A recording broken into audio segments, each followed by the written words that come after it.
Hi friends, ఈరోజు మనమైతే వంకాయ ఫ్రై అయితే ఎలా చేసుకోవాలో చూపిస్తున్నాను ఫ్రెండ్స్. గుత్తి వంకాయ ఫ్రై ఇక్కడ స్క్రీన్ మీద కనిపిస్తున్నట్టుగా కొబ్బరి, చిన్నులపాయలు, శనగపప్పు, ఎండుమిరపకాయలు మొత్తం వేసి ఇలా పౌడర్ చేసుకోవాలి. పౌడర్ చేసుకున్న తర్వాత కొంచెం ప్యాన్లో కొంచెం ఆయిల్ వేసుకొని ఇప్పుడు మనం తీసుకున్న వంకాయలను అయితే 4 ఘాట్లు పెట్టుకొని ఇలా ఫ్రై చేసుకోవాలి ఫ్రెండ్స్. ఒక 2 మినిట్స్ లో ఫ్లేమ్లో ఫ్రై చేసేసుకోండి.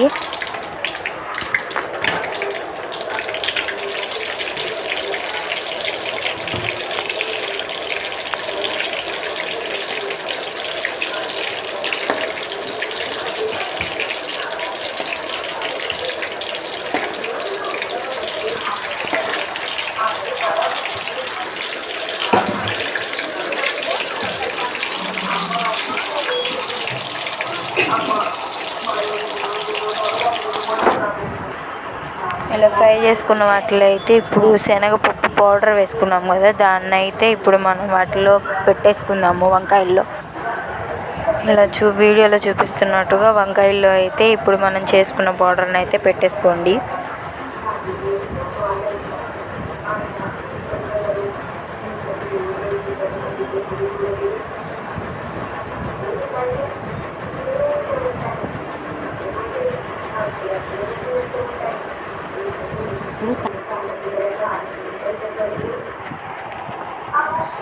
ఇప్పుడు తర్వాత మళ్ళీ పాన్ పెట్టుకొని దాంట్లో ఆయిల్ వేసుకొని కొంచెం ఆవాలు, మినపప్పు, శనగపప్పు, జీలకర్ర, ఉల్లిపాయలు కూడా యాడ్ చేసుకొని ఫ్రై చేసుకోండి.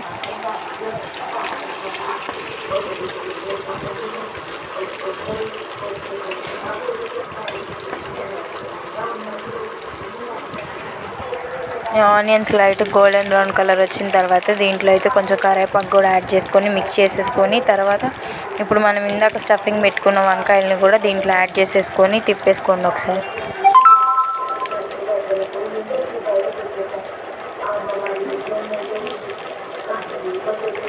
కొంచెం సాల్ట్ కూడా యాడ్ చేసేసుకొని ఫ్రై చేసేసుకోండి.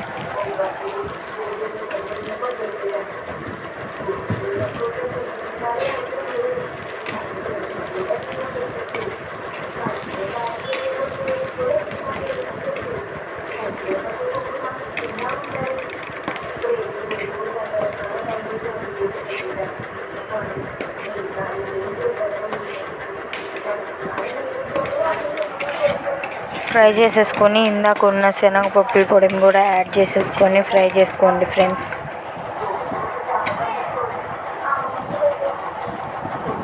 ఇలాగ చేసుకుంటే ఎంతో టేస్టీగా ఉండే గుత్తి వంకాయ ఫ్రై అయితే రెడీ అయిపోతుంది. ఈ వీడియో కనుక మీకు నచ్చినట్టయితే లైక్ చేయండి, షేర్ చేయండి. మన ఛానల్ని సబ్స్క్రైబ్ చేసుకోకపోతే ఇప్పుడే సబ్స్క్రైబ్ చేసుకోండి ఫ్రెండ్స్. Bye friends.